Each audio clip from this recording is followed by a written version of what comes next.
You trust your gut. Yes. Trust yourself. If you find that you're in a situation that's causing you to be really overstimulated, find a way to prevent that from happening.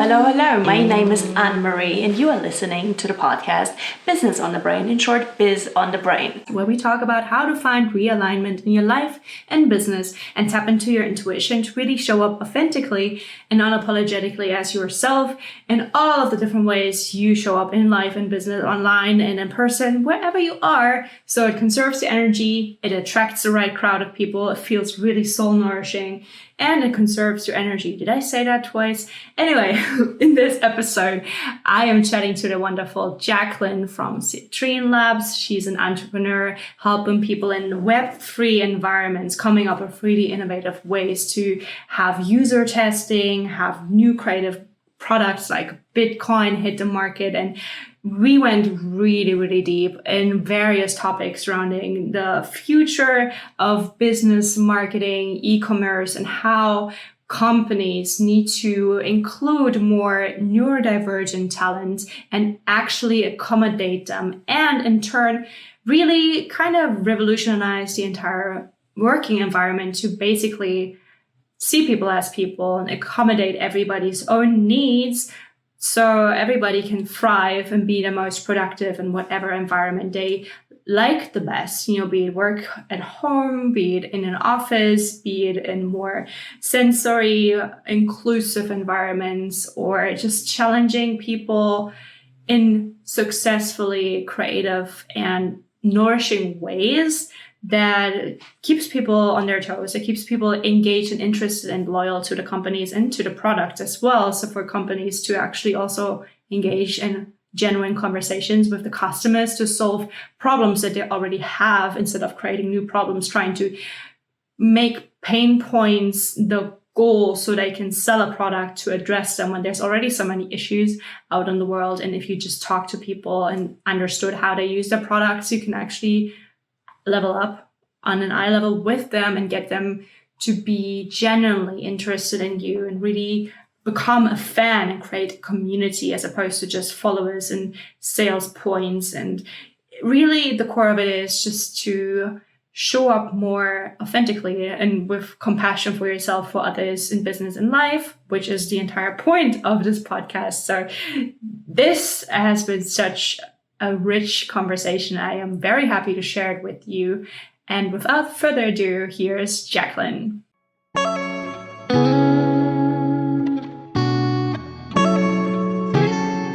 Hi, Jaclyn. How are you doing? Thank you so much for joining this podcast episode. Thank you for inviting me to be here, Annemarie. I'm doing well. How are you? I'm good. I'm super excited that you're here and I'm here and we get to chat. Same. Thanks for having me. Thank you.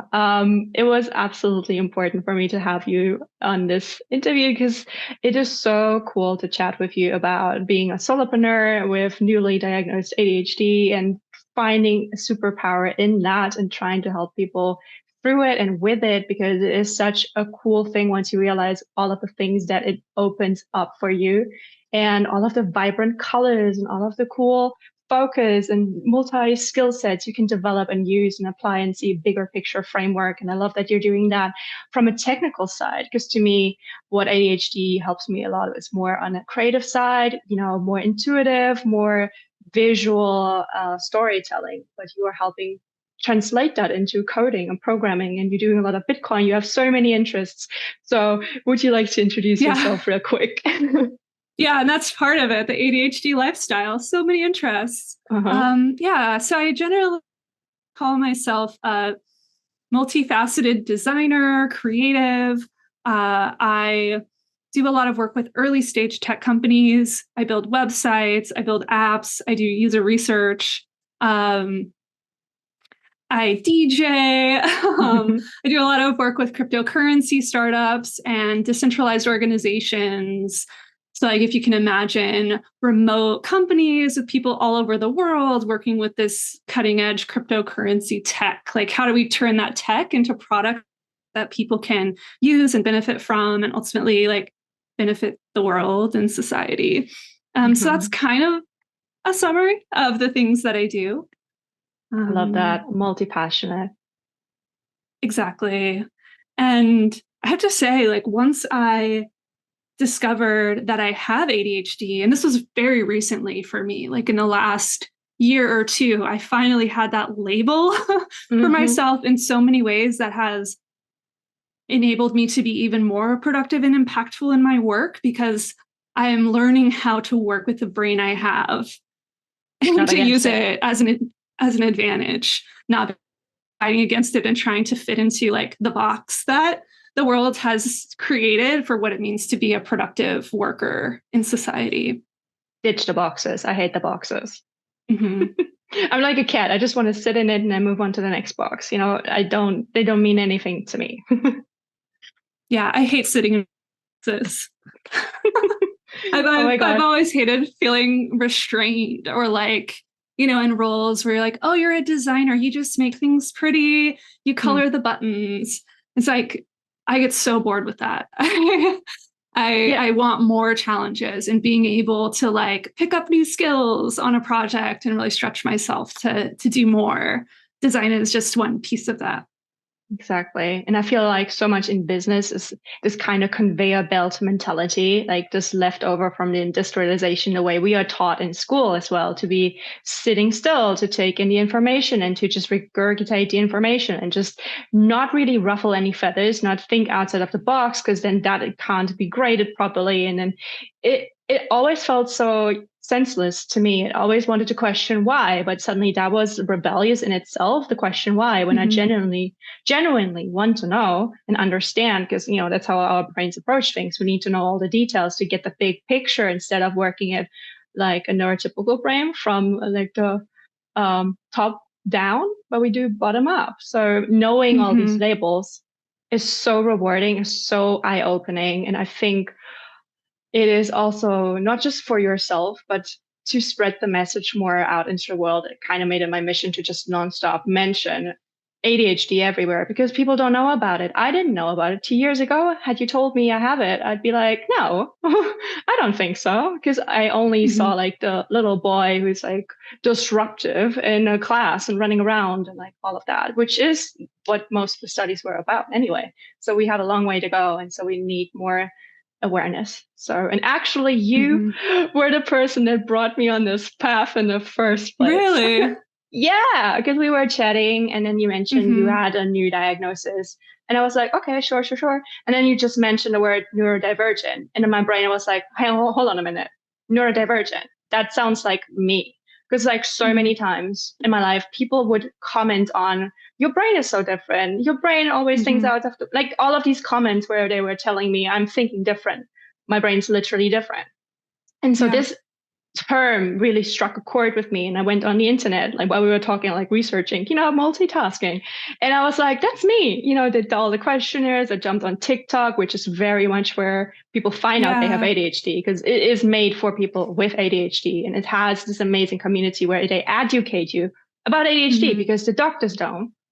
No doctor diagnosed me, and doctors actually, in fact, tried to get me away from the diagnosis without knowing me, without actually listening to me. And I had to diagnose myself. I had to do all of these official tests, and I listened to the community people. I talked with other people, and then I actively sought it out. And it was such a hard time to get anywhere, to even get an adult diagnostician, and then to get on medication, and then to get even like traveling to a different country. I had to apply for like a specific certificate that would vouch for me needing these medications, not being a secret drug dealer. You know, it's just so many steps, and nobody educates you on that. And that's why it's so hard to actually share this with people who know you, because it's so vulnerable. Suddenly everything clicks for you and it's eye-opening and your world has been shattered. And people don't feel that. They don't understand you. They're like, oh, yeah, you just have like a fancy new label. But I don't think you are. It's usually the comment. And that's harmful. So how do you feel about being open about that? So much of this resonates strongly with me, because when I was diagnosed, I was genuinely surprised when my psychiatrist suggested this. I never in a million years thought I had ADHD, because I have periods where I'm able to focus for really long periods of time. Now I know this is called hyperfocus. But like, even when I was discussing initially with my mom, and very carefully, hey, Mom, my psychiatrist suggested I might have ADHD, she immediately dismissed it. No, you don't have that. You were so good in school. You always got straight A's. You can't have that. And I think in many ways, this ADHD diagnosis has been a box. It's the hyperactive little boy jumping off the wall, not being able to sit still. But there's this subset there's lots of different flavors of ADHD. And I think you and I share a lot of similarities in that we're kind of, the hyperactivity is in our mind and in our ideas. Yeah, and the internalized. I have a mix, you know, depending on various factors, but I have both. I can run around like crazy, be 100 miles per hour, literally. No, not literally, but super fast, I talk really fast. People get upset by that. I walk really fast. I can do a gazillion things in the shortest amount of time, almost sometimes I'm time bending. Sometimes it does not make sense how fast I got to a place or how many things I crammed into an hour. And then other times it feels tough, I can't get anywhere. And at the same time, my mind inside, and you would never know, even if I look calm and still, it's so much faster and I cannot even keep up with it. So literally, that's why I have to talk this fast, because otherwise my thought is gone. It's run away. And I try to tell people that. Because then I start to stutter when I try to slow down, when I try to keep the pace of other people, especially slow people. My brain just taps out. And people were always making it out as a fault. And that is absolutely harmful. But also, like you said, with the boxes, what I find with what I'm hearing of research and neurodivergent researchers who are forwarding and doing some really cool new studies on the subject, is that most of these diagnostic approaches and the formulas and the questionnaires and all of these categories, they were made by neurotypical people looking at them from outside and then assessing according to their own biased views. So much in mental health as well. You have mentally who really is mentally sane? I question it. But, a lot of people just look at things that are so foreign to them and then they study it with curiosity. Humans always do that. Anthropology is just it's the same thing. You just have this Western person looking at all the exotic things under their own lens, the same with patriarchy, looking at what women doing without asking them, mansplaining. I don't know. And the same with medical. It can be a medical splaining. Is that a word? I don't know. Yeah. But it often feels like that when you ask, or even when you look at the questionnaire in itself, it's all about flaws. It's viewed like a flaw, how you're disruptive, how you're harming yourself, or how your mental health is affected, as opposed to all of the good things that ADHD can bring forth in you that you have over a neurotypical person, but they don't ask you about that because they wouldn't know. Right? Right. The one that comes to mind for me is when you have a spark of an idea, it's we can go into turbo mode. You talk about, you can get so much done in an hour. I have the same thing in my work. If I'm really excited about an idea, I can plow through it and get stuff done so fast. And this shows up for me in my product design work and the work I do with startups, where they have very limited budget. They're trying to grow the company in a very short amount of time. And so if I could just have a problem that's really compelling that I'm set out to solve, I will obsess over that problem. I will experiment, hack together things, test it, get feedback from people, and launch a thing in days or a week, or sometimes less time than that.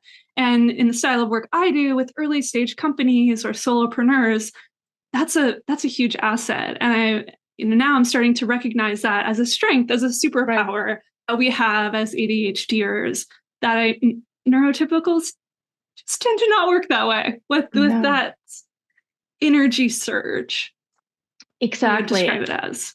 And that's also in line with this typical advice of be consistent, show up every day. And while that is true, if you look at managing your energy as an ADHDer, and as a woman, that's even much more tricky because it fluctuates literally why do I say literally so often? But it fluctuates every week, depending on your cycle. And then there's a phase in your cycle where it doesn't even show up as ADHD symptoms if you were to be tested in a week and stuff like that.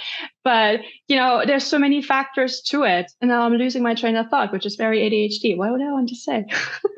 Yeah, no, totally. I'm tracking, I'm following. And what that brings up for me is, the point I am in my career now, I have had to structure my work life to work with that fluctuation of energy, where I know that there are some days when I'm like overflowing with ideas and energy. Those are the days I'm going to get into work mode. I'm going to maybe work a 10-hour day, a 12-hour day. I'm going to work until like that flow of energy dissipates.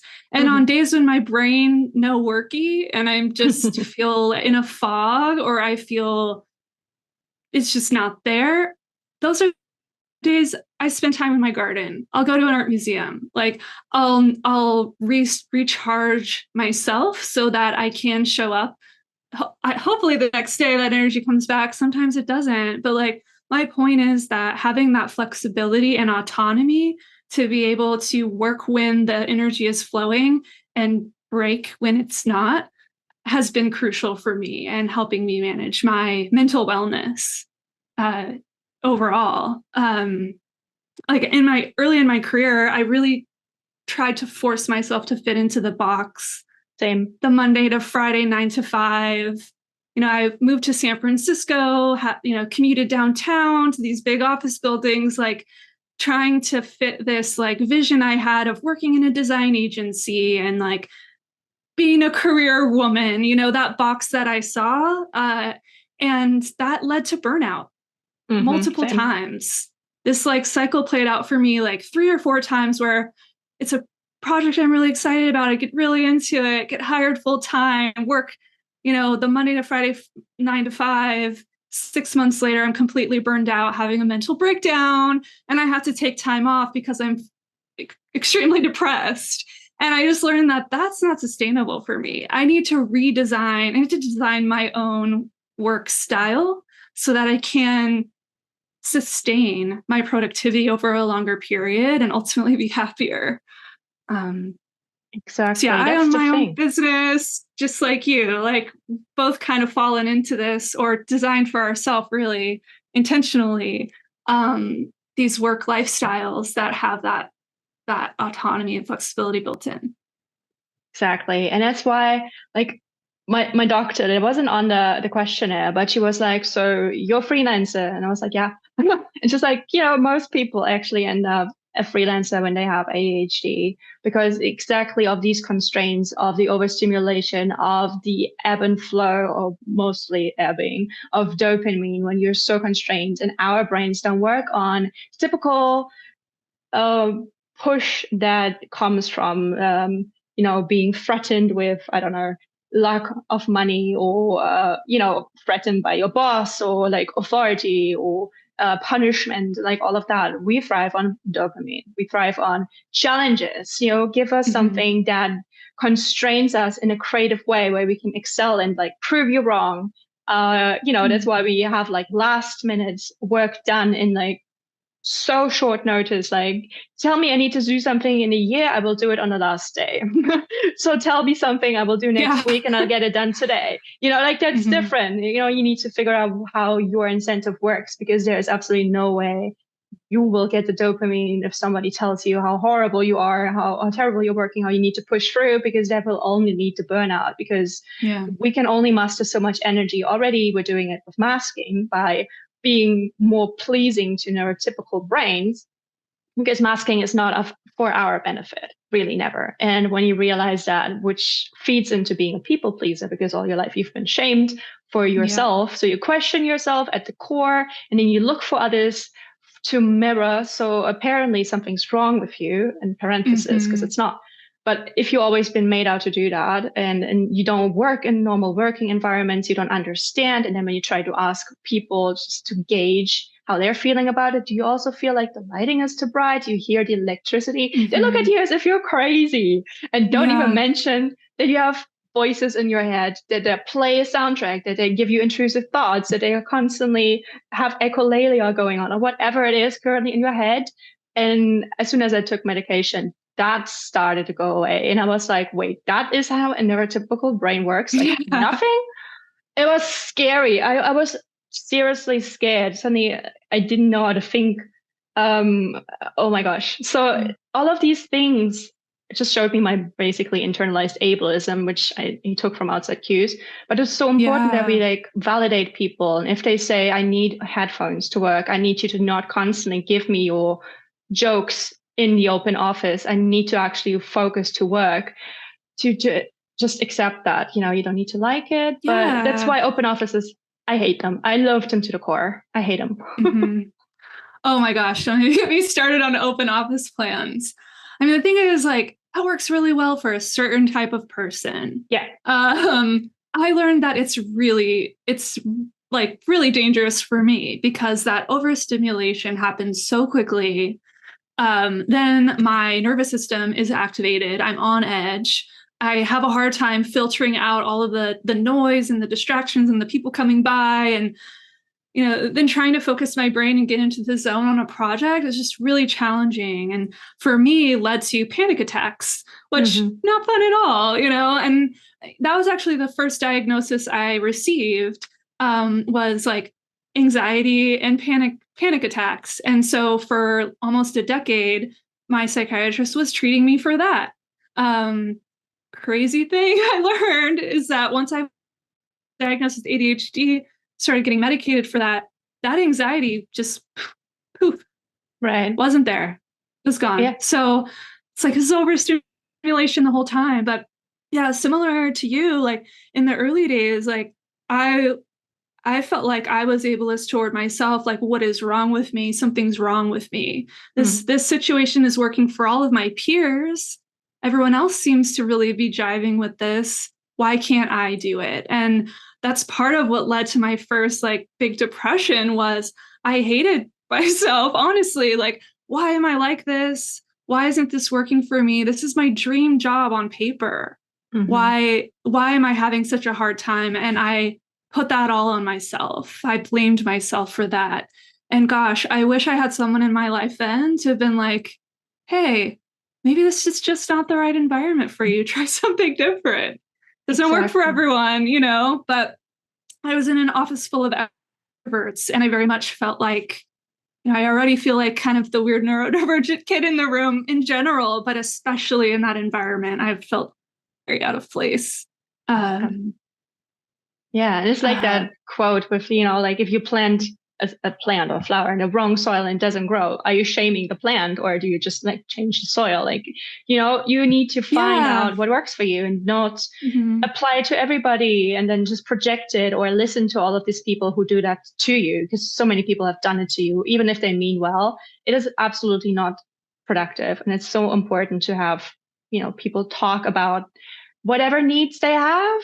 I think it's so important. It should be introduced in schools, like mindfulness classes, scan everybody for neurodivergence, just so you know what it is like. Even if you don't have it, talk about it so you can understand your classmates, your friends, your family more if they go on a tangent, if they feel overstimulated, if they suddenly start to be panicky, because then that can bleed into many different other ailments. Like I, for the longest time, throughout my entire teenagehood and young adulthood, had digestive issues so bad. I went to doctors all the time, so they didn't find anything. Then it started with teeth clenching, and I had such pain. I couldn't open my mouth properly. They ran studies on me at universities because it was such a weird thing, like very unusual case study. Let's study this freak of nature kind of thing.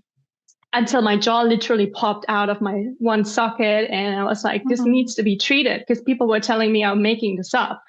Like it can't possibly be this uncomfortable, and I can't possibly hear my bones click. And once you find the right clinician who actually understands the problem, that so many things just make sense, and so many things also help relieve your anxiety, because it is also a mental factor. With, if you have untreated ADHD, it can be so many different things that a mental health trained person can tell you. It is bipolar, could be depression, OCD, and so many things are, of course, overlapping and could be actually an effect of the other. But, you know, like you need more informed medical personnel on all of these fronts. And it's so hard because Totally. don't they say it takes like 14 years for like new research to trickle down into like common knowledge or something? And in the past 4 years only, we've started to include women really in the studies. So this is so sad. So I love the trend on TikTok and everybody, it seems to be talking about it. And even though the media makes it out to be, oh my gosh, it's such a new trend to have, and everybody is now ADHD and very dismissive of it, which is amazing because now the people who didn't know they had it have it, and there's no benefit in you pretending to have it because there's not really any resources you can take away from anybody, right? And you can't be just a little bit ADHD. You are or you aren't, because everybody has symptoms, but it doesn't mean you have an illness. Of whatever illness you can pick out, like you can be sad, but it doesn't mean you have depression. You can like tear your nail, doesn't mean you're like bleeding, you're like your arm's falling off. You know, people just sensationalize things and so dismissive, but it's part of the ableism. So yeah, absolutely. And I admit that I really am careful and cautious about sharing my ADHD diagnosis with certain people in my life. Like I have certain family members who have a very negative perception of ADHDers. They have there's a negative stigma around medicating ADHD and this narrative that people are just trying to get Adderall and they're just pretending, like faking all of these symptoms. And so, you know, I'm very careful about who I share that with and who I talk to about my medication with as well, because like, you know, not everybody needs to know all of the information, but also like, I just don't want to deal with that judgment. I don't want to deal with that judgment and criticism over a thing that has radically changed my life. You know, it makes sense. You don't owe anybody your diagnosis. You don't need to talk about it. And it's fine if there's people out there who don't want to talk about it or don't want to share it, because it is such a vulnerable thing. It is such a core identity. And this stigma is really, really hard. Like it can bar you from getting entry to jobs or, you know, certain certifications if they see you have a mental illness or like neurodivergence, because people don't understand what it means, or they do not want to accommodate you because they see that as difficult or needy, or you just being better than everybody because you're getting benefits off of it, which it isn't, because that's why you need more accessibility, because it is not accessible in the first place, because we're all different. We need equity and not, you know, equality. Just, you know, but people don't see beyond their own privilege in so many ways. And so that's why we need the discourse, but also, you need to be really mindful of your own mental health and be really protective because other people aren't. Yeah. Gotta trust your gut. Yes. Trust yourself. If you find that you're in a situation that's causing you to be really overstimulated, find a way to prevent that from happening. And, you know, this is reminding me that once I kind of realized this overstimulation thing was happening for me, and I was still working in an open office situation, I already had started requesting accommodations. I didn't know these were accommodations. I didn't call it that. I didn't know what it was. It was more like, hey, I've noticed that I really need to have noise canceling headphones and not being interrupted for these hours during the day so that I can be my most productive self. Love it. Another accommodation, again, didn't know that was what it was, but I asked for it, is being able to work from home 2 days a week. Because I found that 5 days in an office was really burning me out by like midweek. And if I had that day, I did Tuesday, Thursday working from home, that gave me the space to be in my quiet Zen space, get a lot of work done, recharge my social battery so I could go back in the next day, be able to go into in-person meetings and all of that. And I recall like other people on my team asking for work from home. And like now looking back, I'm like, gosh, everybody should have the option to work from home all of the time. You don't need to have a medical diagnosis or like a permission slip from your doctor to have that. You know, the pandemic has taught us that working from home has a lot of benefits too. Right. But yeah, I recall there being some teammates that were like, oh, well, she could do that. Why can't I do that? You know, just kind of having this attitude of like, why are you special? You know? But I've always framed it as like, hey, this is the way that I can maximize my productivity for the company. This is what I need. And if I don't get these things, I'm going to burn out and I'm going to have to leave. So, I've found success with framing it in that way. This is what I know about my brain and what I need to be the best I can be, have the most creative output, have the most impact in the role that I have. And I've never had a manager fight against that. It's like, that makes sense to them from a business perspective. They're like, well, that's better for us. It's better for you. Obviously, yeah, do what you need to do. So that'd be my recommendation for anyone feeling stuck in a box right now, and it's to find ways to like ease some of the like stressors. Exactly. And I feel like us asking for these accommodations also gives more way for people to do for their own way. Everybody has some preferences, or if you really know yourself, and if you also get the room to get to know yourself, then you realize, maybe you're a morning person, maybe you're an afternoon person, maybe you're a working mom and you go and only do certain hours of the day, but then you're more productive in those times because you only have limited time and you cherish that work. Like if you really give people more autonomy and give them more trust to be their own best selves, and as long as they do the work, you give them the benefit of being an adult. You're hiring adults who have learned to manage themselves, and you're providing them an environment that you want them to thrive in, so you can be taking kind of advantage of their skills and productivity. But if you're putting stones in their way all the time, I never understood why companies shoot themselves in the foot and call that growth and productivity and call humans human resources. It's so icky to me. But that's how they treat us. You are replaceable. That's always the message. Don't complain, sit up straight and like get to work and grind it out. But then there's people like everybody, some people love going to the office. They love hanging around the water cooler and talking to people. Other people just don't want to talk to anybody.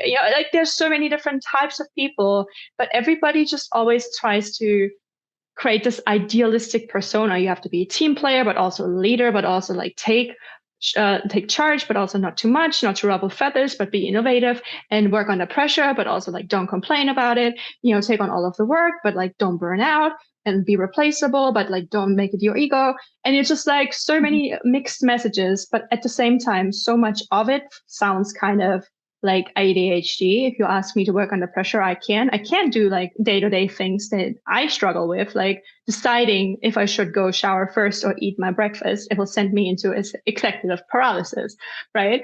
But if you like throw me in like a different country and say like go to this meeting, but I'm not giving you directions, whatever, figure it out. I can work under crazy pressure with lots of changing environments and lots of stimuli like that, as long as I can be in charge in some way, as long as I can spread my wings and be in creative control and get some kind of leeway within like a good framework with enough information to work with. So it really is about taking people as they are, not trying to fit them again into boxes, because even you can't tell me that neurotypical people all fit into a box. That's nonsense. But, the way people recruit other people, you just don't give them the option to like free flow and tell them what they can bring to you. You just already search for some idealistic, very vague also persona. And then the people have to squeeze in that and convince you of it. But, if you ask me to send over a CV right now, I would be like, I need to tweak it because I have a gazillion different things I did and I can like tweak it to whatever you want me to write. But why don't you just talk to me and then see if we're actually a flow, if I fit into whatever your needs are. If you want an admin person, I'm definitely not the person for you. If you want somebody who like does technical mathy stuff, definitely not going to be the person for you. If you want someone who just sits around and thinks a lot and then suddenly comes up with a huge project and everything is in visual cues, I can give you the campaign, I can give you the keywords, I can take the photos and the videos, and I can give you all the copy, then I'm the girl for you. But if you ask for, oh, you're a social media manager, then I'm like, not really. I mean, I can be, but like, I'll be bored. Give me something more than that, right? So you're just shooting yourself in the foot, especially if you want multi-passionate ADHD people and use their creativity to really fuel the people who do more structured and more analytical, more repetitive work. All of that is very valuable, but it's become like in the past centuries, we had the Renaissance man, and I really want to be a Renaissance man. Like, that's my goal, right? It's just travel around Europe, look at beautiful things, and then like make medical advancements, and then studies in color theory, and then like paint and draw and sing, and all kinds of different things. That's like the ADHD. Like, it was the ideal in the 19th century in Europe. That's what you wanted to be, do everything, jack of all trades. And suddenly we're all specialists and we're all revering that thing. And, formerly it was good to be in trades. Now it's good to be a studied person, an academic. Now you need to be a lawyer or a medical person or an IT or crypto. It always changes. It's always like about trend jobs, but never actually about fostering people's actual skills, just pushing them into something that kind of is needed in the marketplace, but never in a very sustainable way. So I don't know why companies and business always wants to optimize and grow and grow and grow, but they forget that they're built on people. Yeah, totally. And, in my work with tech companies, there's a wide range of like what those boxes look like. Like, I was just having a conversation with a team that's trying to hire a designer and what to look for in a designer and how to tweak their job listing. And one of the points I stressed to them was that one of the things that really turns me off on a role is when it looks like a role where you're expected to receive a task, a very detailed task of exactly what you should do, and you just are going to apply a little bit of lipstick on it to make it look good and then ship it. That feels like production line. I'm in a factory. I'm just like a cog in a machine. I'm just doing what I'm told, and I got to deliver it in a certain way, and I got to use a certain tool, versus come to me with a problem that needs to be solved.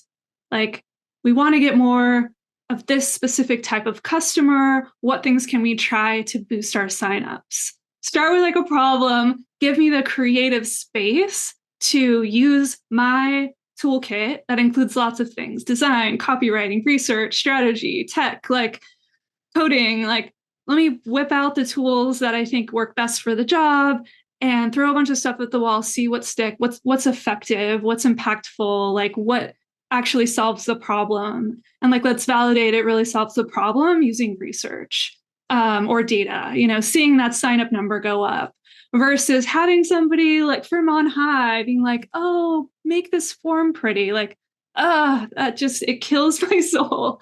But, it really depends on the size of company. I've noticed the size of the team, the size of the department, what that style of flavor of work is going to be. Like, I'd be really curious to talk to people who work at these bigger companies like Facebook or whatever. Like, are there neurodivergents thriving there? Are there ADHD people thriving there? Or is like the bigger the company, the less flexibility and the less like ability we have to thrive?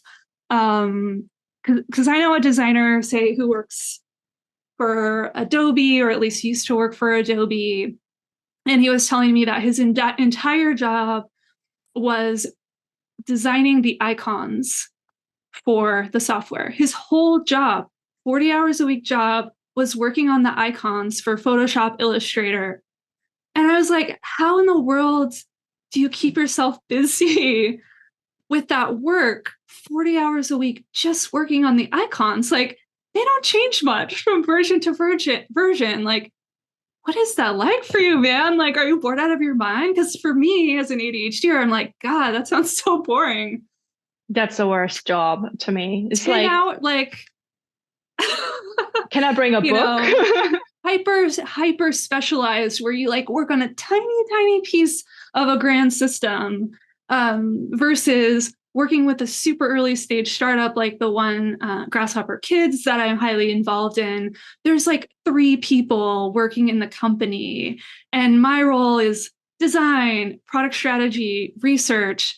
I'm the tech person. I'm the developer. Like, I'm building the website. I'm testing the website. I'm running interviews with customers. Like, and all of those things are just like tools and methods that we use to work toward this goal of we're trying to boost signups so that they can raise a round of funding.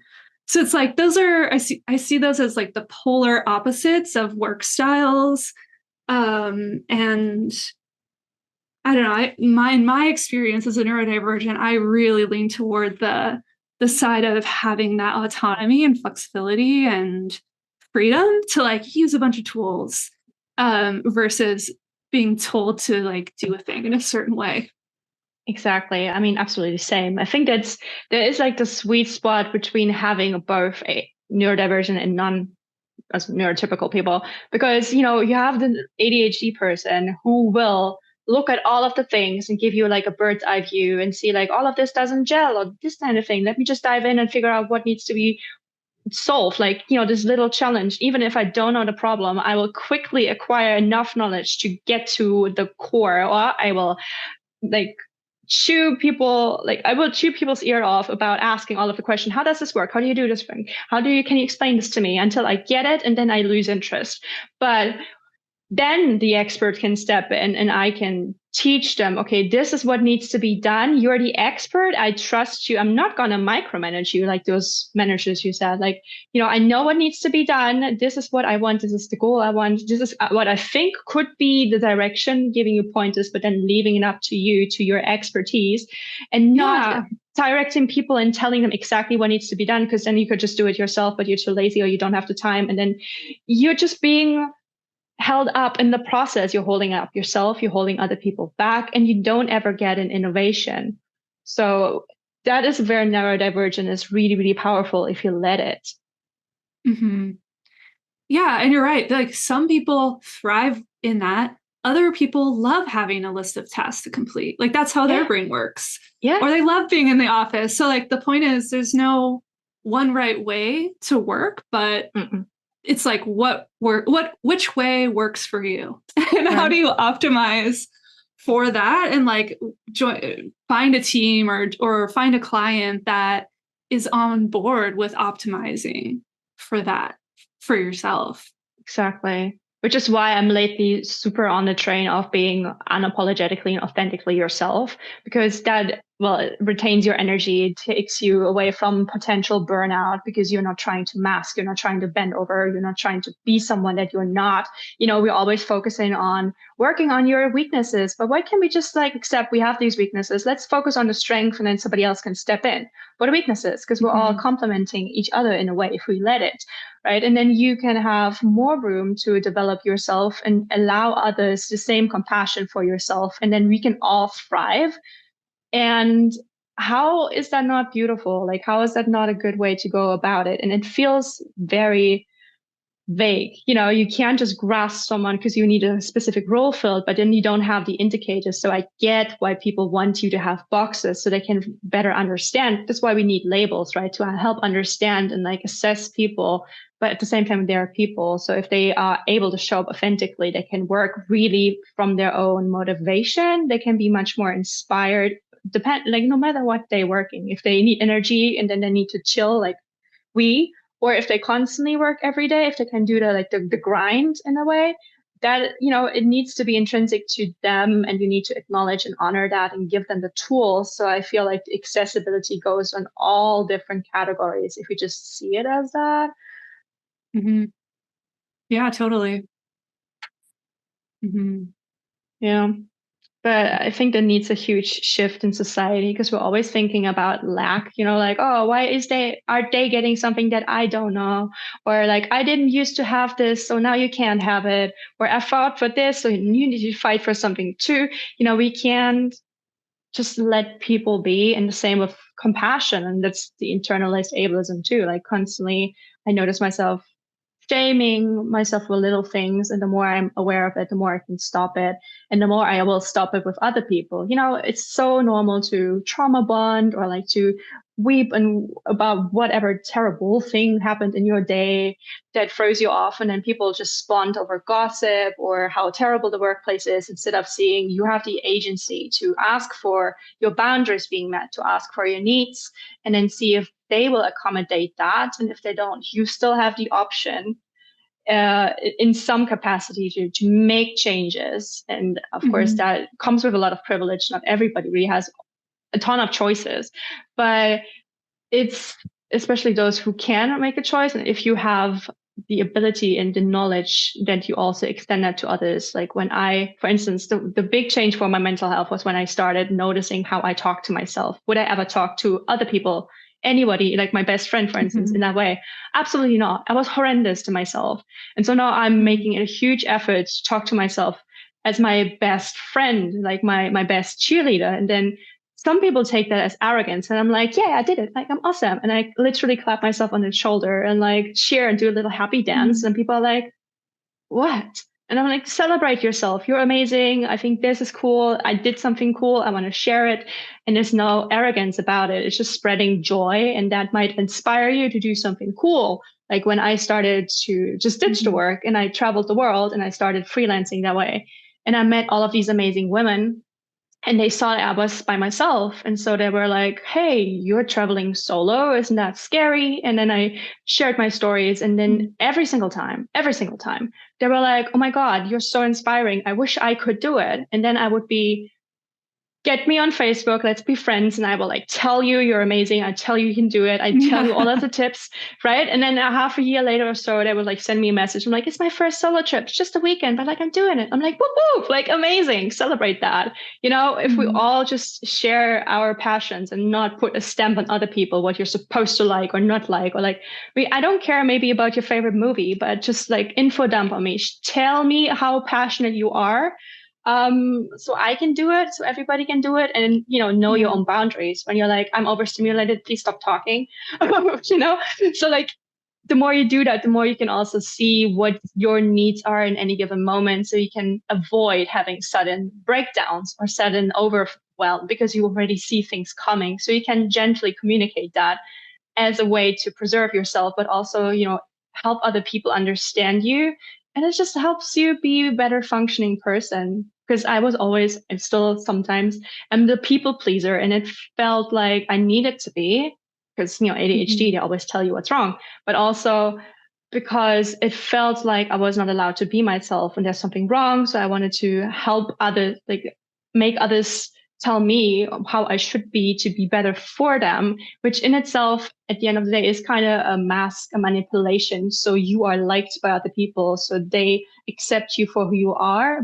It's not out of evil intent, but it's just not helping anybody. You cannot form bonds that are deep with anybody if you're not showing up vulnerably, if they don't know who you really are, if you're holding back all the time. And you don't have to be deep with everybody, obviously.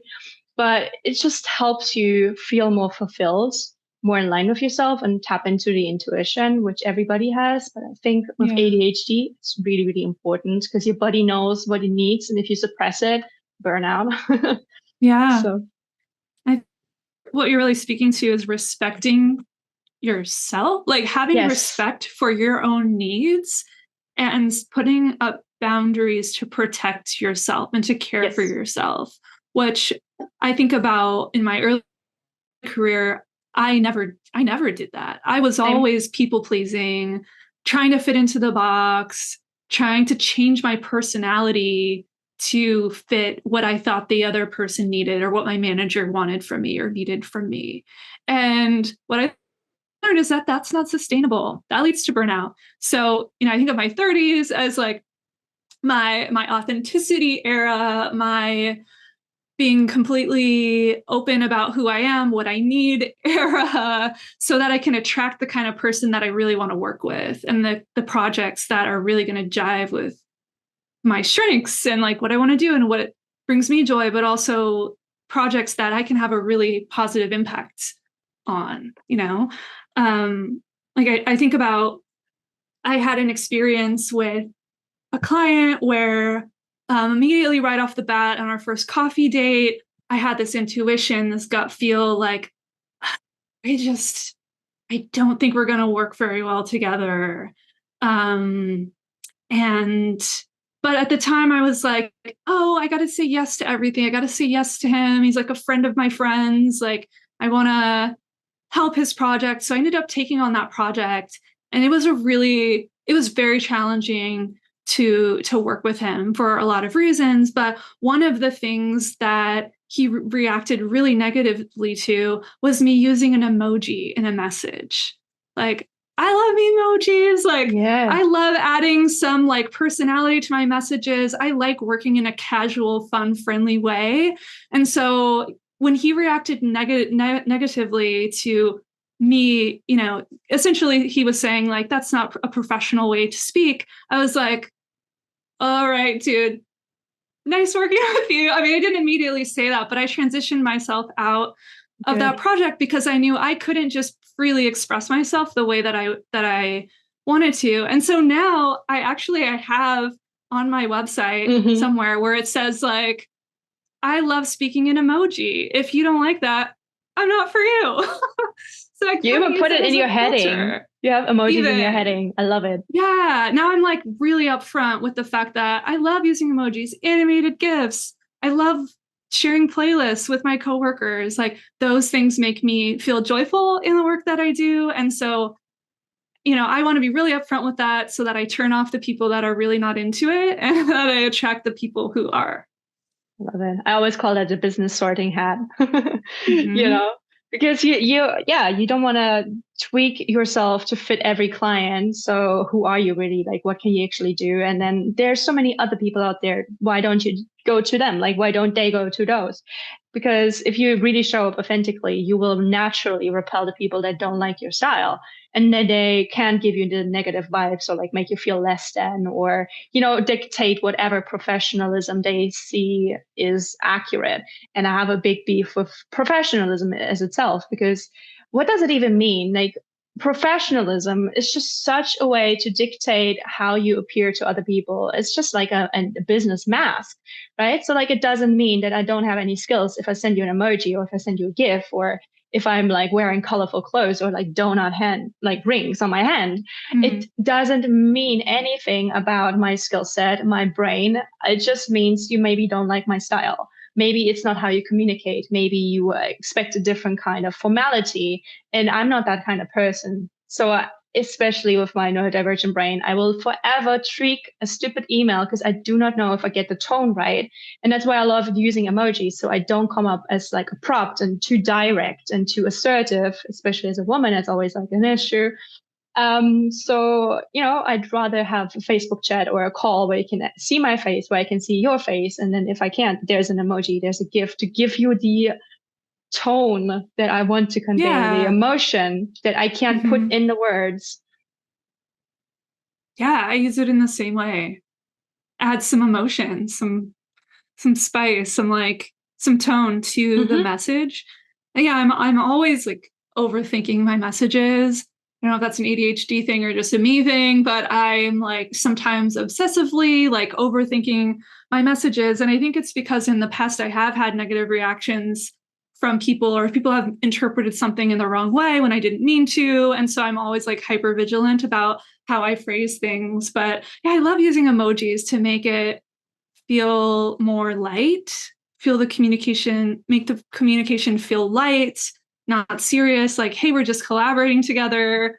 You know, we're not in a war with each other. You know, some of the worst professional experiences I've had have been teams where it feels like teammates are kind of fighting each other, trying to one up each other. My idea is better than yours. Your idea sucks. I don't know why, you know, this like politics perhaps of teammate against teammate. And like, oh, that just really turns me off. Like, I prefer to become friends with my teammates. Right.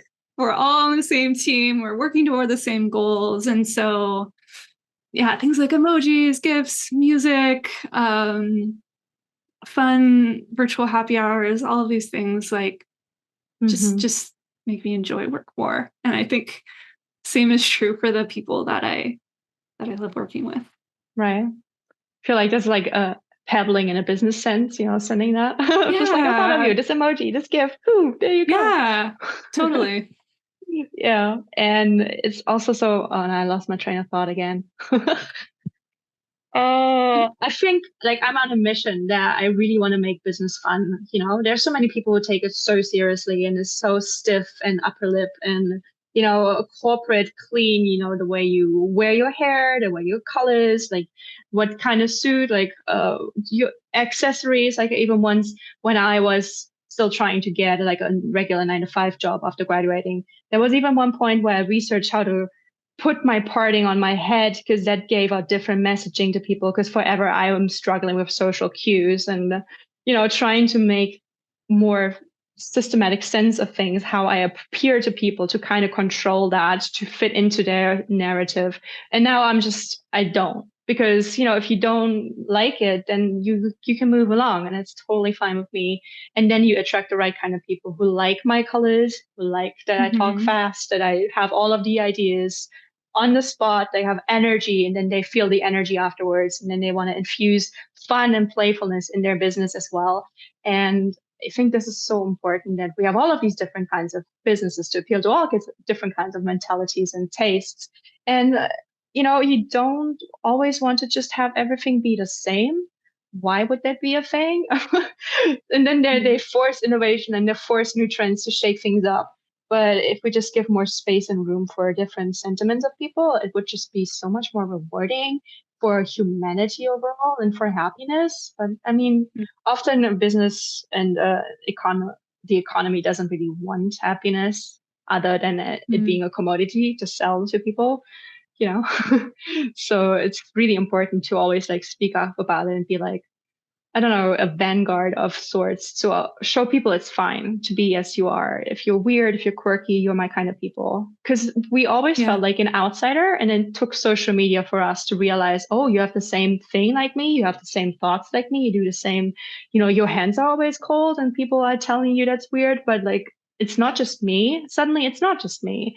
And that is so refreshing. And I like that we are building more of these businesses to feel more intuitive and in line, and then hold space and be not competitive, like you said, some of your teammates were, but like collaborative, because there's always space for everybody. We can always help each other out. Like, you can be my expert for web design. Like, I don't know much about it, but I can give you ideas and like tastes of how things work together, because I also dabbled in design, right? And so like we can just have synergetic effects, which is what companies always say they want, but they don't do it, because team play and synergetic work is totally different.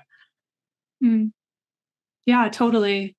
And what this makes me think of is my work in the cryptocurrency realm, or the Web3 realm of things, and how like the first company I worked for that was using Bitcoin, like this was back when people didn't know what Bitcoin was. It was a super niche, even more niche than it is today thing. Like, people weren't talking about it on the news. It was like only the super nerds really had heard of Bitcoin before.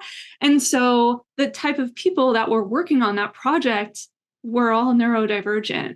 I didn't know this at the time, but I was like, oh, you're all weird. I'm weird. Makes sense. We're all weird. Like, this is why it's really fun to work together, because we don't have, like, our brains don't have guardrails around things. We're just like, allow ourselves to be creative in all of the ways that we are, think out of the box. And that was really crucial for this new weird technology we were using, Bitcoin. Like, there was no guidebook. There was no blog post you could read about how to design a user experience using cryptocurrency. Like, we had to figure that out and write those blog posts. So I find that neurodivergent people tend to be on the cutting edge of these new technologies, those new experimental realms of the ways that we work, and we can use tech to build amazing things. And on that team, like, in terms of thinking about filtering for people, they kind of had a rule, or a soft rule, of if somebody shows up to a job interview in a suit, they knew that they weren't going to be a good fit. Like, kind of the opposite of, if you would think about a corporate, working for Visa or something, a corporate tech company, if you show up in jeans, that might disqualify you. For this team, it was the other way around. And like, now I'm working in this Web3 realm, which is really, it's products and services and communities that are built on top of Ethereum technology. So I could go down a whole rabbit hole, have a whole podcast episode about that, and I will withhold myself. But like, the point I want to make is that it's again one of those things where it's on the cutting edge. They're trying to reinvent what work looks like. And so, DAOs, for example, DAOs are companies that aren't corporations registered as like a corporation or an LLC. They're collectives of people around the world with different skill sets, working 100% remote, working with this weird new tech, building really bizarre experimental products, testing them with people. Like they're really on the cutting edge of like, let's reimagine work. Let's reimagine capitalism. Let's reimagine, what it means to build a product. Like, what if all of the revenue from a product you create goes back to the community of people that's using the product? These things are radically different from how capitalist corporate America is operating now, which is you have human resources building a product, the company becomes wildly successful, the owners become billionaires, and the people who are, say, like working on floor or working retail are making barely minimum wage. And like there's all this like crazy income inequality that is happening now in our current society or current system, that these internet weirdos, these crypto weirdos are like, what if we just didn't do that? Love it. Like, what if we could just reimagine that?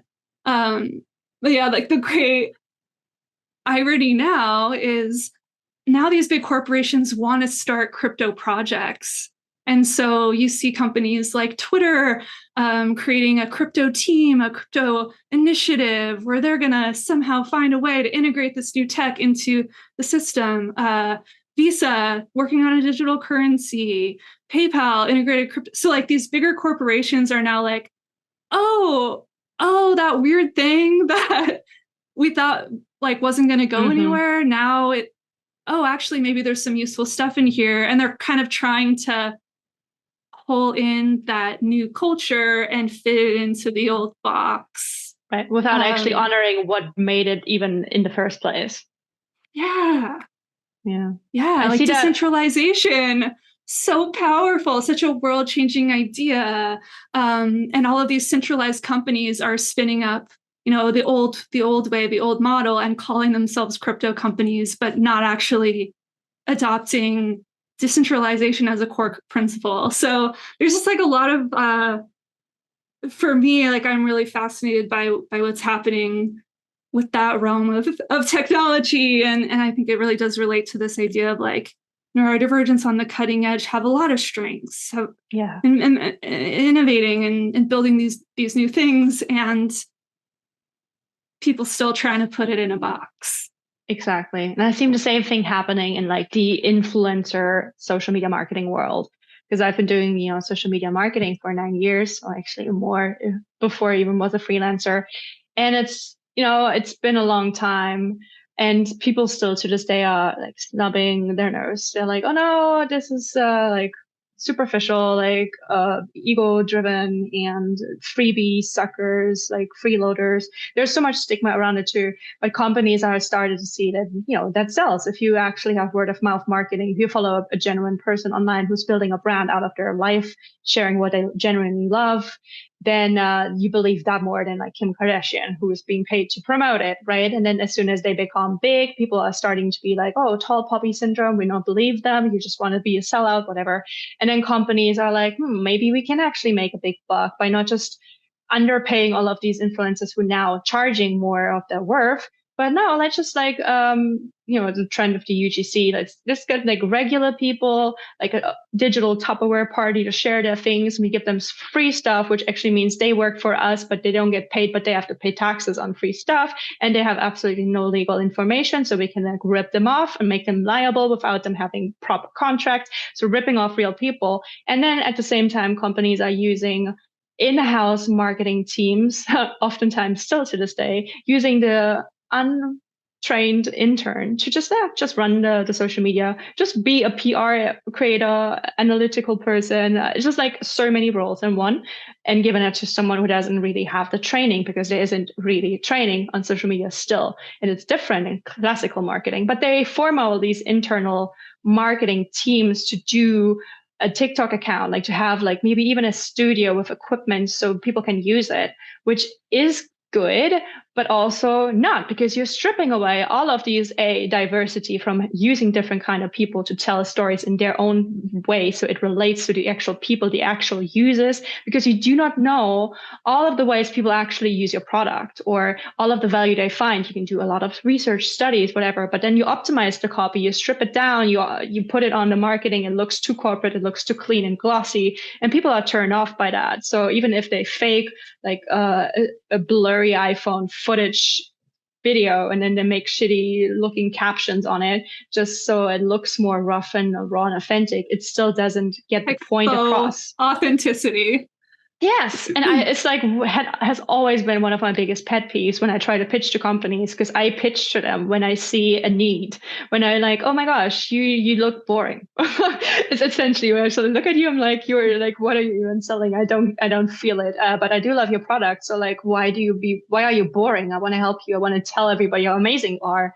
And then they're like, oh, we have our own team. We're taking care of it. And they don't do anything that is trendy, that they don't even do anything that is current with the algorithm. Like they still push the photos. They never do any videos, or the only videos they do is just to run an ad that is clearly an ad. So everybody will scroll by, and the views that you get, so the platforms get paid because they want to get paid, just are for show. Because yeah, you can get some ROI on all of that, obviously. But what a better effect would it be if you had people who actually talk to people on eye level that feels relatable, and that they could put into an own funnel that is not so strategic that you make people jump through hoops to get your product. Just really meet people where they are and in a decentralized way, because people know their own audiences, they know their own tastes, especially if they're already an actual fan. So like there's so many things that companies are always doing wrong because they just want to optimize and look at numbers and follow accounts and all of the things. And it just bugs me so much when they snub at creativity, when they go like, oh, we know best. I'm like, sure, but no, you're a like headless identity or corporate thing. You don't know all the things. You are kind of out of touch because you're so hierarchical and so decentralized. No, not so desensitized to the mentality. You just focus on the numbers, right? And then even the teams, you're always employing the people, and depending on what your culture allows in your company, they might not be as innovative. They don't want to like rock the boat too much, or maybe they are already so much ingrained in your entire product and project and strategizing. They don't see the forest for the trees. They can't tell you that it doesn't really hit right, the messaging, that the color is off or whatever, because they're just so blind because they're in it so much, or they want it to be a certain way. But then when you poll people on it, if you actually ask users outside of the company, then they see things differently because you couldn't anticipate that. You cannot, right? Yeah. So companies are blind. Yeah, and the reality is we won't know if something works until we test it in the market. Yeah. And like testing is such an important part of my role, both as a designer and a builder and a product strategist. Like so often we'll have a bunch of ideas. The reality is we don't know which one is going to work. So let's just try a bunch of things, look at the data, have the data like inform or confirm like some of our assumptions about how a thing should be. One of the big projects I'm working on now, we went through this process of, they went through like an incubator program and they did like a design visioning session. And I was a part of that. I was lucky to get to be a part of that, where there were, super experienced designers in the call who like built these big products. And, kind of, I looked at them, I had almost imposter syndrome, like, oh, they know the right way. I'm just going to follow their lead. Well, the thing that we ended up, the prototype, the concept that we ended up building was very similar to apps that are already out there. The one that's most comparable is Airbnb experiences. So we're essentially building Airbnb experiences for kids. And the concept, the app UI and the prototype for this thing looked very much like that. And, the is, well, it's working for Airbnb, it'll work for us too. And so we ended up building that first version, launching it. Parents didn't use it. They wouldn't go to the app. It wasn't that the app itself was not going to be working, but like they're too busy to go into an app. They're ignoring their emails. They get too many emails. Busy parents are like, very, very little time to be perusing their emails for prompts to get into this app experience. So, we learned through that process, hey, the thing that we thought, the box we thought that was going to work, like the solution that worked for this company, we thought would work here, it didn't work at all. So let's blow it apart. And how do we completely reimagine this? And I had a call work session with the founder, and we're like, okay, let's just completely deconstruct it. Let's forget the app. Let's kill the app. Forget it. What else can we do? And what came out of that was this idea of a text message based experience where parents could just text us what they were looking for, and we would curate it and reply with a booking link. Nice. So like completely different from what we thought it was going to be. And the way that we got there was just through really trying to think outside the box and testing our assumptions. And that's led to a very different experience than we would have had if we had followed the formula that Airbnb had created, So yeah, I'll also add on to that, just piggybacking off of your UGC content being really valuable for companies. For that team, we've noticed that when parents are posting organically about their experience with Grasshopper, their friends are more likely to try it. Exactly. Like, it's authentic. Their kids are having a great time. You can see it on their faces. They're saying, hey, this thing really worked well for me. It's that authentic sharing has been a huge driver for growth for the company. Not just creating content that looks nice and is branded, but driving more signups and helping us to get to a point where we can breeze around to funding. So, those out of the box ideas are really important to try. And when we have those intuitive ideas, always be testing. That's the soapbox I'm always on. No, it's such true. Especially also with social media, because that's where my expertise lies. It's really about trying everything, being messy, being immediate. You can optimize and beautify your accounts, but then you might have missed a train or people might not care. And if you try different ways of showing up, also, especially if you're an entrepreneur and solopreneur, you will change, your interests will change, your clients will change, your products will change, everything changes. So don't just write everything out for an entire year. You never know what happens. But also, in the spur of the moment, you can share your thoughts. You can share that you're a multifaceted, three-dimensional human being with different thoughts that pertain to your business, but might not. And so you start to create a space, a community where people can share their thoughts or chime in and see who you are and get more leave to be themselves. So if you want to work with a coach and you see they're showing up and they're being vulnerable, they're sharing mistakes, then you are more welcome or feel much more at ease sharing your mistakes or where you're stuck and not feeling shame around, I didn't finish the task, now I need to lie to my coach because I didn't do it.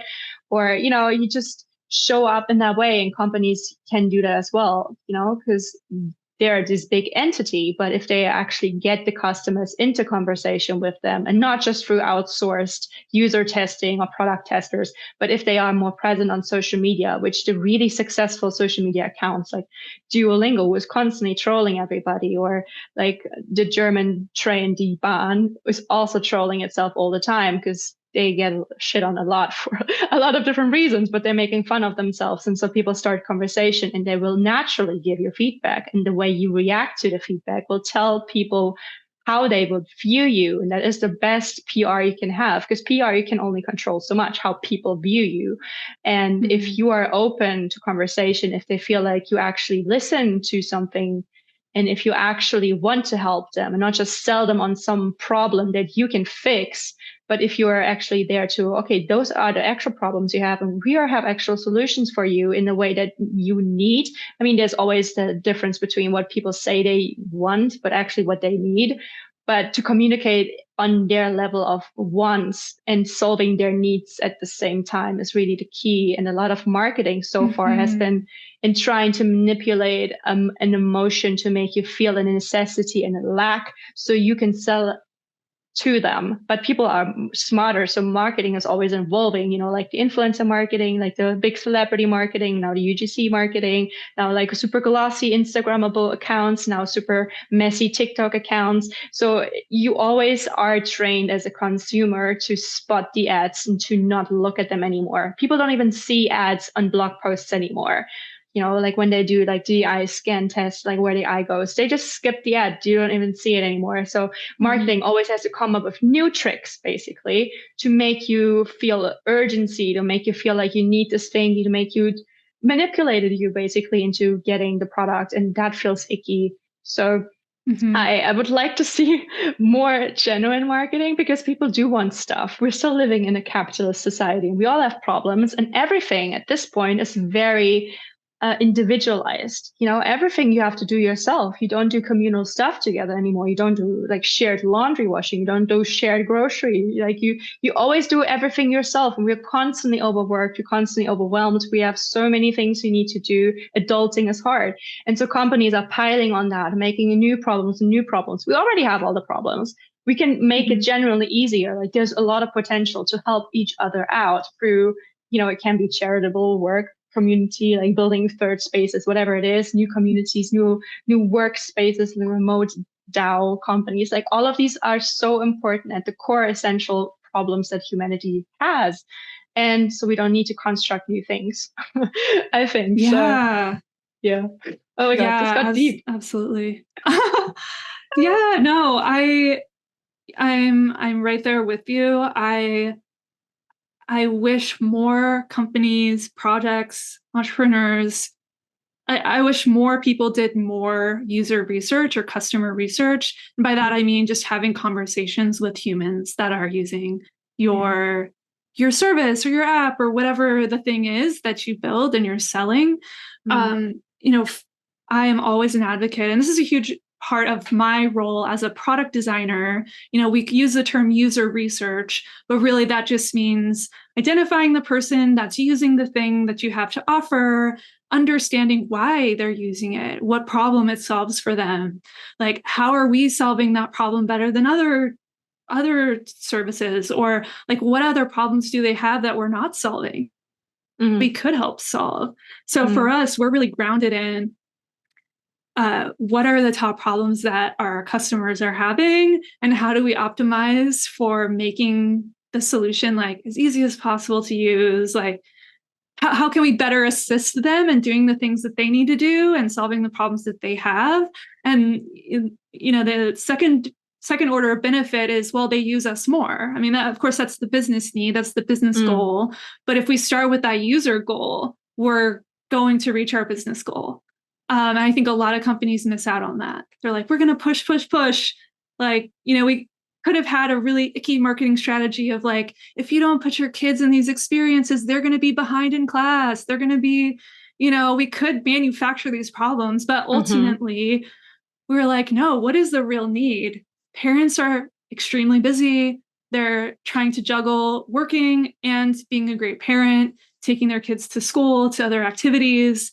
A lot of them working from home, balancing their work from home life with their kids' school, Zoom school life. At least that was one of the problems during the pandemic. And like, how can we support them in giving them some time back and giving kids an experience that really excites them and gets them really into learning something new? And so it's like this win-win benefit where parents getting something, the kids getting something great, and the company is doing well because they're continuing to turn to us when they have that problem and need some support. So like always be researching, talk to customers, not only to understand the problems, but one benefit I've seen lately is if you have a real one-on-one conversation with someone, truly listen to what they have going on, listen to their ideas, their feedback, how to make things better, like genuinely be open to changing the thing that you're building or the service you're offering to better serve them. They're going to feel heard. They're going to feel respected. If they love the product you're building, they're going to become your biggest fan. Because they're like, yeah, they feel like they're a part of it. They're co-creating this thing with you, that person could end up being your best referrer. Like they could be the ones that share your product or service with all of their friends because you're solving their problem really well and you respect them enough to like bring them along for the ride and ideally compensate them for their time, make it a win-win for everyone.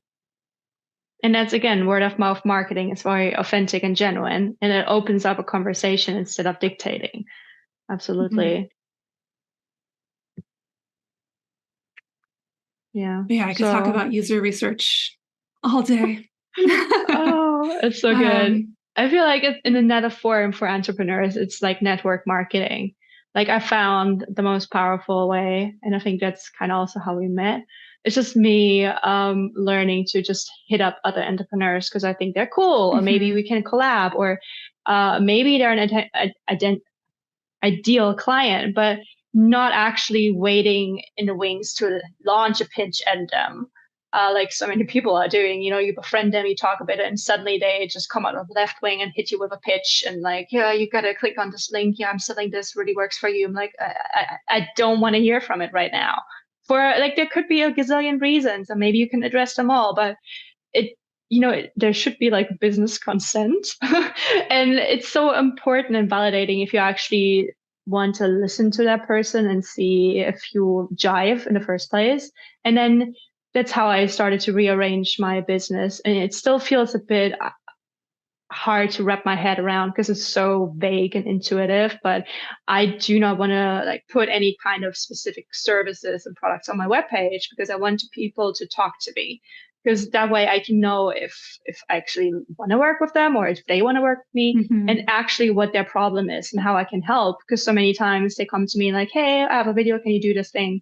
And then I look at the footage and I want to tear my hair out because the entire video is so badly filmed. There's so many things missing to make the message coherent, to make it pop, to really get whatever they're trying to achieve with the video. If they had involved me in the creative process, I could have told them exactly how to film it, how to set up the scenes, like how long it should be, like how to make it pretty, how to do the lighting, like just basically script it out in a way that is really easy and time efficient for them to do, or I could do it because, I also do videography, and that's how I can tell and direct people to do it. And then I can edit it in the exact way the video needs to be edited to portray the exact message, hit the right emotional cues, and be visually in the narrative language that is necessary, as opposed to just getting random footage trying to weave something out of it. And I always compare it to people dumping like 5 different puzzle boxes on me without the actual boxes and then say, go for it. And then I try to find like maybe one puzzle I can work out, or just try to fit pieces in a new different way. But it's not as pretty as if I had been commissioned to design the entire thing and then make it really work, make it really gel. And people are always wanting to cut corners. It's cheaper to do just one thing or like outsource to different people who do jobs differently, or especially at low price points. But that's the thing that you'll get, right? So you don't have anybody who actually listens to your vision, who listens to your voice.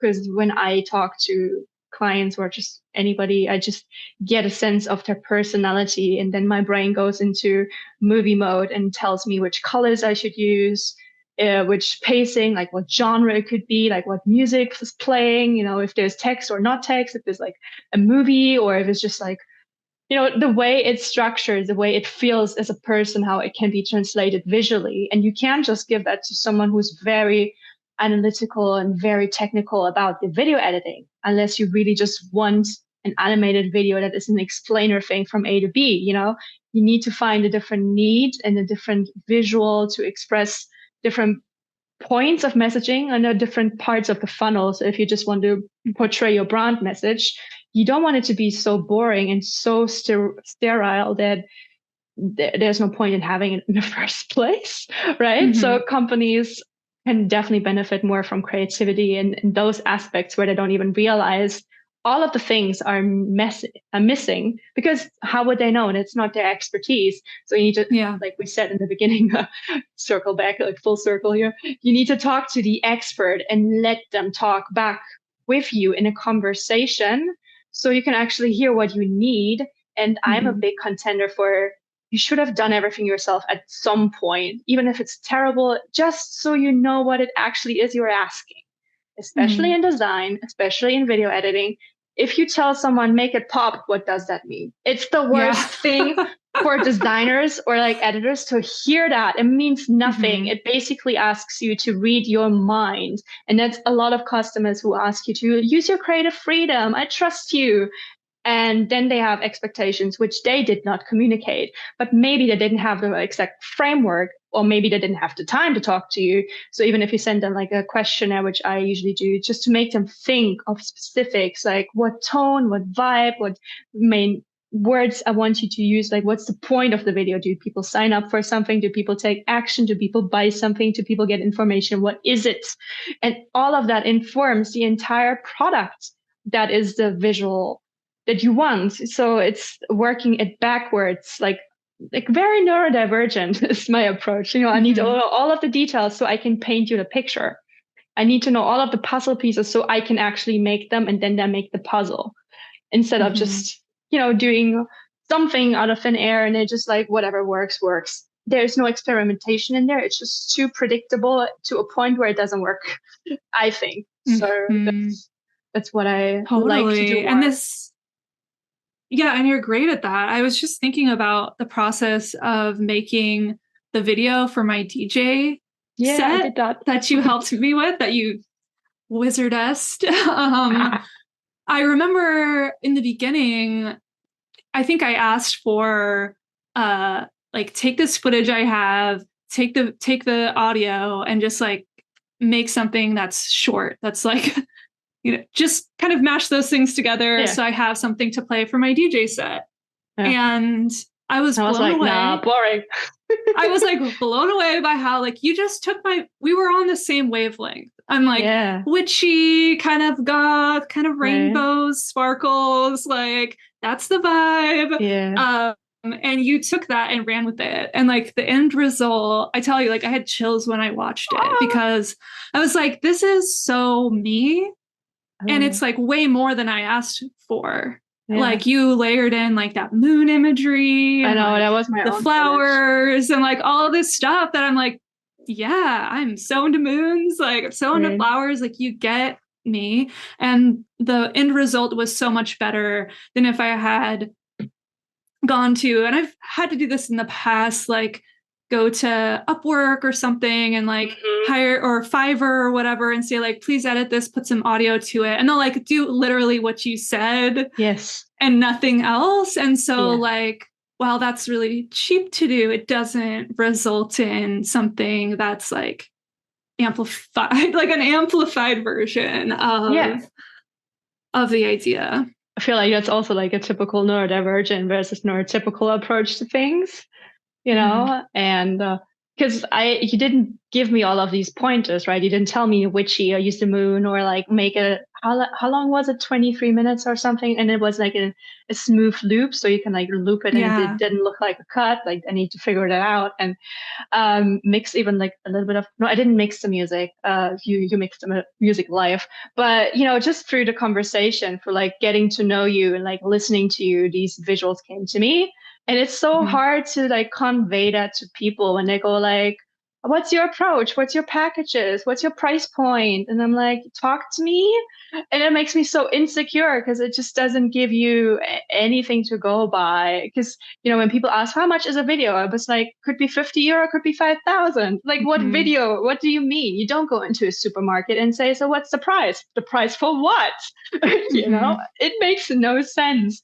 And so you need to talk to people, and then you can also, in the moment, that's how I also get information. You don't give me a written brief in detail, my brain will not process it.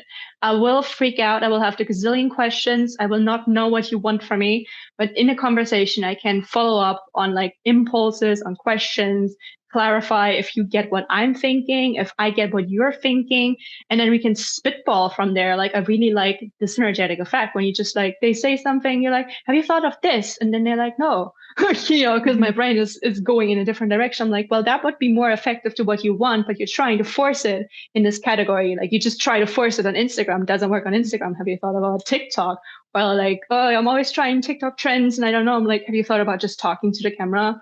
Just like simple things that if you're not in it, you don't see the forest for the trees again. Or just, I'm really in love with just repurposing stuff, making it so easy for you to show up, like removing all of the excuses and all of the setbacks that you have for being consistent on social media. And with consistent, I just mean you need to produce the content at your own pacing, at your own time. But if you have enough and if you use your energy in whatever way it shows up, you can schedule it out. Like those tools exist.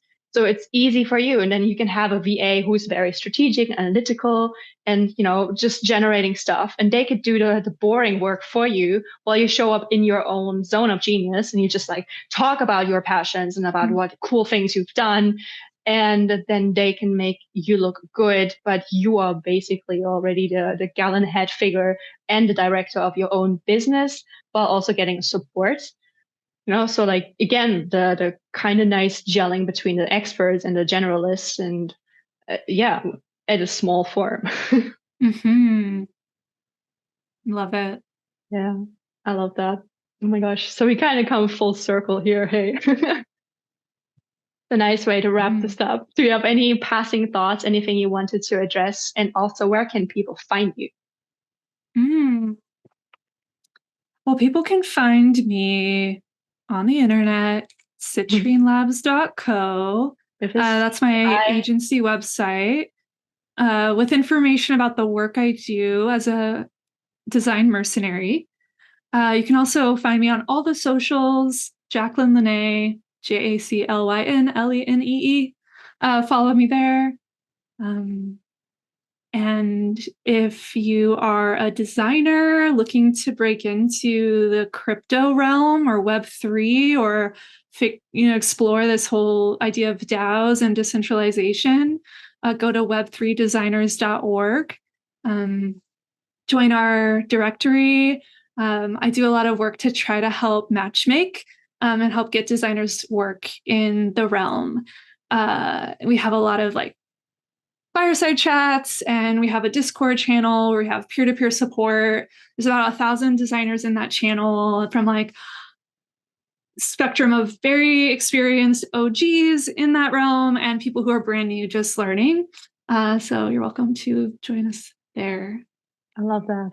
Great community. And I love that you have all different kinds of levels of expertise, because we also need to pay it forward and level up the newbies because, Yeah. Yeah, I got very lucky with a mentor that connected me with my first role in that world, and it's had a really huge impact on my life. So I love paying it forward, helping other young designers get into it, find work that is really exciting and meaningful to them. I love that. Oh my God, you're doing so much good work. Can't wait too many things. Oh, I bet you need multiple use. Yeah. Well, I hope you'll grow soon and then can outsource some of it and then still be the creative genius, and the steering wheel. And thank you so much for being on here, sharing your thoughts. And maybe I'll have you on in the future because there's so much more we could have talked about. And totally. Yeah, we're just going to wrap it up here. Sounds good. Yeah, I always love chatting with you, Annemarie. Thank you for having me on and diving deep on authenticity and no small talk. Yeah. Not here. Neurodivergent way. Yeah. All right. Thank you so much. Have a wonderful day. You too. Bye. Bye. Thank you so much for listening to this podcast episode. That was the longest yet, and it didn't feel like it. I just loved chatting to Jaclyn. I could have talked for hours and hours more, and we regularly have chats about everything and anything. And it's always very insightful. It's always very creatively stimulating. And I just love externalizing thoughts because my brain is full of thoughts all the time, which is a typical ADHD thing. It's just constantly nonstop ruminating, marinating on ideas, and sometimes getting a lot of hang-ups on things, spiraling. And then when you externalize them, you can look at them from a different perspective, which is one of the skills of neurodivergency, to look at things from outside of boxes, to completely disregard boxes in the first place, and coming up with new ways of seeing things, not even problems, but just challenges to take on. And that's why I love my brain, really. And I love sharing what's on my brain so it can create such conversations and a space for other people to just share their own thoughts. And it's so stimulating, so fruitful to just hear how other people think, how other people approach problems, or like what they're seeing that I don't see, because we're all very individualist. We're all seeing the world through our own lenses, through our own perception, through our own biases. So it's always good to have conversations with all different kinds of people from all different kinds of walks of life, so we can share in our humanity and share worldviews, and then reevaluate ourselves, our goals, our values, our missions, and show more compassionately up for ourselves and for others. That is the main goal. Humanity? That sounds very lofty, but yeah, just heart and soul, really. And more fun. I really like fun. Dopamine, but business should also be fun. I'm a big contender for that. And if you like this episode, don't forget to check out the other episodes, and don't forget to follow for more content, because there's going to be so many more cool people on here from all different kinds of expertises and backgrounds, because I like to keep things diverse and different and fun and surprising. So, and if you want to find us online and follow us on all of the social media channels, you can of course do so. Say hello, say hi, comment, give your feedback or wishes, or maybe you want to be on the podcast. I'd be very happy to hear from you. So you can find all of the links down in the show notes. And I wish you a fabulous day. That's it. That's this episode. Have a fabulous day. Bye-bye.